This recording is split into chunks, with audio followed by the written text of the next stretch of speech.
এক গ্রুপ মনে করতেছে যে এটা বড় লোকের, আরেক গ্রুপ মনে করতেছে এটা গরিবের। ইবাদতকেও তারতম্য নিয়ে চলে আসছে।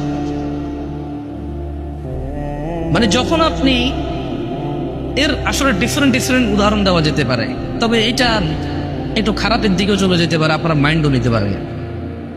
এটাকে আমি লিভ করলাম। এমনিতে আমার এই দেশের কথাবার্তা বলার আন্দাজ ভালো না।